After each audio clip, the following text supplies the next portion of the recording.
नमस्कार। आज हम नए लेसन 7 गतिमान आवेश तथा चुंबकीय क्षेत्र के बारे में चर्चा करेंगे। बहुत ही इम्पॉर्टेंट चैप्टर है आपका ये गतिमान आवेश तथा चुंबकीय क्षेत्र। इस चैप्टर में जिन टॉपिक्स को हमें क्लियर करना है वो है बायो-सेवर्ट का नियम, इसको क्लियर करना है। वृत्ताकार लूप के कारण चुंबकीय क्षेत्र केंद्र पर वो क्लियर करना है। सीधे समांतर धारावाही चालक तारों के लिए चुंबकीय क्षेत्र, लॉरेंज बल और उसके अनुप्रयोग, इनके बारे में हम एक-एक करके क्लियर करेंगे। तो चलिए वीडियो शुरू करते हैं। सबसे पहले बात करते हैं हम कि चुंबकीय क्षेत्र क्या होता है। चुंबकीय क्षेत्र के बारे में चर्चा करेंगे कि चुंबकीय क्षेत्र क्या है। तो चुंबकीय क्षेत्र की बात की जाए तो किसी आवेश या आवेश समुदाय के चारों ओर का वह क्षेत्र, किसी आवेश या आवेश समुदाय के चारों ओर का वह क्षेत्र जिसमें कोई अन्य चुंबक, देखिए आवेश, ये वैद्युत क्षेत्र था कि आवेश या आवेश समुदाय के चारों ओर का वह क्षेत्र जिसमें कोई अन्य आवेश आए तो वो आकर्षण या प्रतिकर्षण का अनुभव करे, तो उसको कहते हैं वैद्युत क्षेत्र। ठीक वैसे ही किसी चुंबक के चारों ओर का वह क्षेत्र जिसमें कोई अन्य चुंबकीय वस्तु लाने पर उसमें विक्षेप हो जाए। किसी चुंबक के चारों ओर का वह क्षेत्र जिसमें कोई अन्य चुंबक लाने पर उसमें विक्षेप हो जाए, चुंबकीय सुई रखने पर वो एक दिशा में जाके ठहर जाए या विक्षेपित हो जाए या चुंबक पर आघूर्ण स्थापित हो जाए। कई चीजों से आप कह सकते हैं। फर्स्ट तो ये कि चुंबक के चारों ओर का वह क्षेत्र जिसमें कोई अन्य चुंबक लाने पर वो आकर्षण या प्रतिकर्षण का अनुभव करे, चुंबकीय क्षेत्र कहलाएगा। थोड़ा सा और स्टैंडर्ड बढ़ाते हैं तो किसी चुंबक के चारों ओर का वह क्षेत्र जिसके समीप कोई चुंबकीय सुई लाया जाए या जिसके भीतर कोई चुंबकीय सुई लाई जाए तो उस पर आघूर्ण स्थापित हो जाए, यानी बलाघूर्ण का अनुभव करे तो चुंबकीय क्षेत्र कहलाता है। अथवा किसी चुंबक के चारों ओर का वह क्षेत्र जिसमें कोई चुंबकीय वस्तु रखने पर विक्षेप उत्पन्न हो जाए तो क्या कहेंगे, चुंबकीय क्षेत्र कहलाते हैं। चुंबकीय क्षेत्र को चुंबकीय बल रेखाओं द्वारा प्रदर्शित किया जाता है। और बल रेखाएं क्या होती हैं? बल रेखाएं वे काल्पनिक रेखाएं होती हैं जो चुंबकीय क्षेत्र की दिशा का लगातार प्रदर्शन करती हैं। बल रेखाएं वे काल्पनिक रेखाएं हैं जो चुंबकीय क्षेत्र की दिशा का लगातार प्रदर्शन करती हैं। लगभग एन सिरे से निकलती है, सिरे में प्रवेश करती है, चुंबक के भीतर एस से एन की ओर चलती, कभी भी एक दूसरे को काटती नहीं है क्योंकि काटने वाले स्थान पर दो स्पर्श रेखाएं खींची जा सकती हैं जो दो अलग अलग दिशाओं को प्रदर्शित करती हैं। ठीक, ध्रुवों पर सघन होती हैं, बीच में विरल होती है और यही कारण है कि ध्रुवों पर चुंबकीय क्षेत्र भी क्या होता है, प्रबल होता है। ध्रुवों पर बल रेखाएं सघन होती है इसलिए चुंबकीय क्षेत्र भी प्रबल होता है। अब इसके बाद तो उम्मीद है ये चुंबकीय क्षेत्र आपको समझ में आया होगा। चुंबक के चारों ओर का वह क्षेत्र जिसमें कोई अन्य चुंबक लाने पर उस पर विक्षेप आ जाए, उस पर बलाघूर्ण का अनुभव करे, चुंबकीय क्षेत्र। दूसरा टॉपिक है ऑस्टेड का प्रयोग। ऑस्टेड ने क्या बताया था? ऑस्टेड के प्रयोग को हम चित्र के माध्यम से समझते हैं। जैसे आपको बताया था कि किसी तार में वैद्युत धारा प्रवाहित होती है तो वैद्युत क्षेत्र उत्पन्न होता है, विभवांतर है तो वैद्युत क्षेत्र उत्पन्न होता है, ये बताया गया। ऑस्टेड ने इसमें थोड़ा सा जोड़ा था। ऑस्टेड ने क्या जोड़ा था कि अगर किसी तार में वैद्युत धारा प्रवाहित होती है तो पहले चुंबकीय क्षेत्र उत्पन्न होगा, कालांतर में वो वैद्युत क्षेत्र में कन्वर्ट हो जाएगा। किसी तार में अगर वैद्युत धारा प्रवाहित होती है तो पहले क्या होगा, चुंबकीय क्षेत्र उत्पन्न होगा और बाद में वैद्युत क्षेत्र उत्पन्न होगा। ठीक, इसको प्रयोग के माध्यम से दर्शाया था। हम चित्र के माध्यम से इसको समझते हैं। चित्र नंबर 1 में देखिए क्या किया गया है। एक बैटरी लगी हुई है, एक कुंजी लगी हुई है ये और तार, एक तार है और तार के समीप एक चुंबकीय सुई रखी है। अभी आपको बताया था कि अगर चुंबकीय क्षेत्र होगा तो चुंबकीय सुई में विक्षेप होगा। अगर चुंबकीय क्षेत्र होगा तो चुंबकीय सुई में क्या होगा, विक्षेप होगा। तो पहली स्थिति में क्या किया था, उन्होंने कुंजी को खुला रखा था।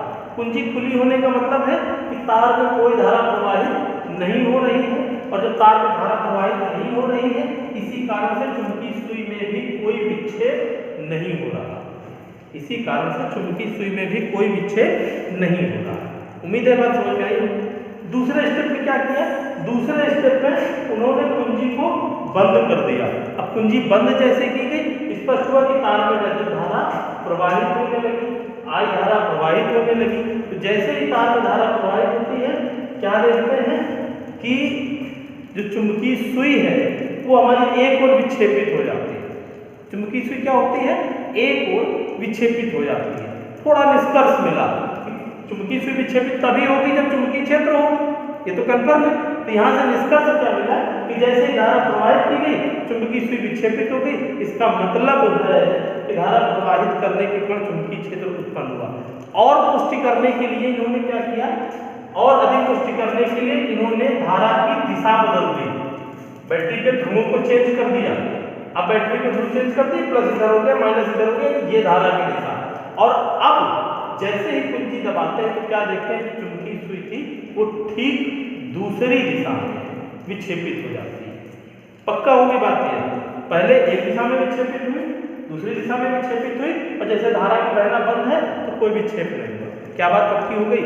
बात ये पक्की हो गई कि धारा के बहने पर पहले चुंबकीय क्षेत्र उत्पन्न होगा और बाद में वैद्युत क्षेत्र उत्पन्न होता है।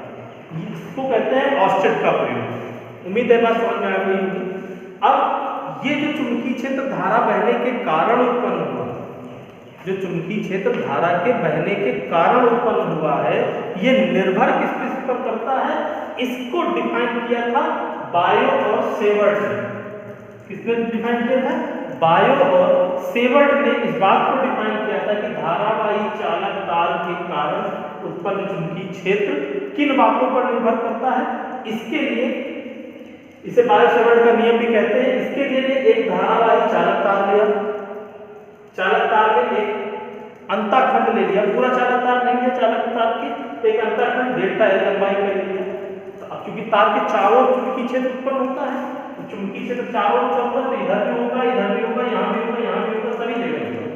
ठीक, तो क्या किया, उनमें से एक पॉइंट ले लिया P और P पर चुंबकीय क्षेत्र उत्पन्न किया। यहाँ पे देखिए क्रॉस लगा हुआ है चुंबकीय क्षेत्र। तो जो क्रॉस होता है इस शब्दावली में, ये वो बताता है कि चुंबकीय क्षेत्र कागज तल के लंबवत नीचे की ओर है।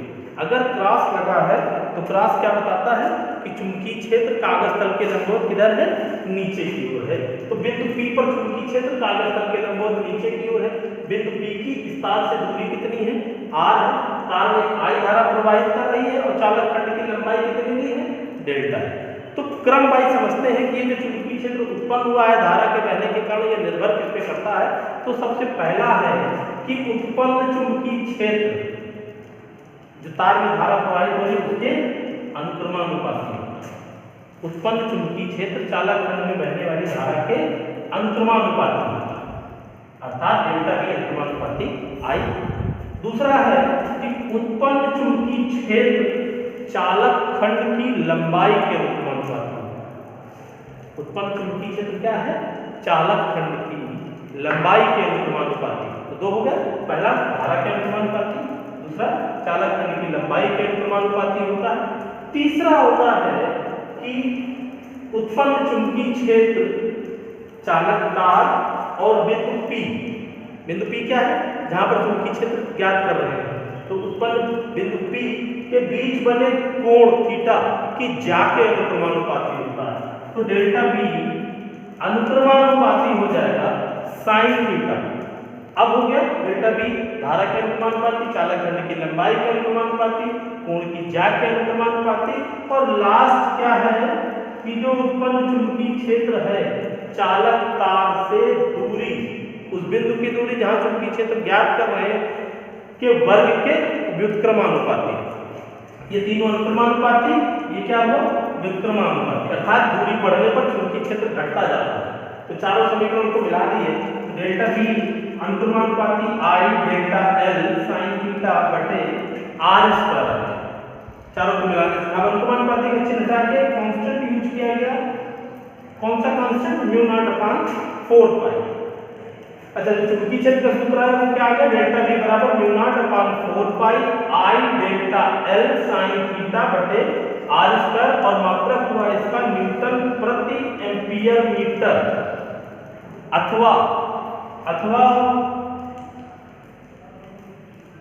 वेबर प्रति मीटर स्क्वायर अथवा टेस्ला, कई सारे चुंबकीय क्षेत्र की तीव्रता के मापक।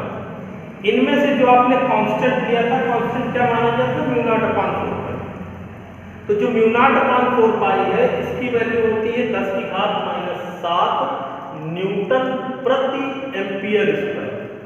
10⁻⁷ न्यूटन प्रति एम्पियर स्क्वायर। और म्यू नॉट को कहते क्या? म्यू नॉट को कहते हैं निर्वात की चुंबकशीलता। म्यू नॉट को क्या कहते हैं? निर्वात की चुंबकशीलता कहते हैं। उम्मीद है वीडियो पसंद आई होगी। धन्यवाद।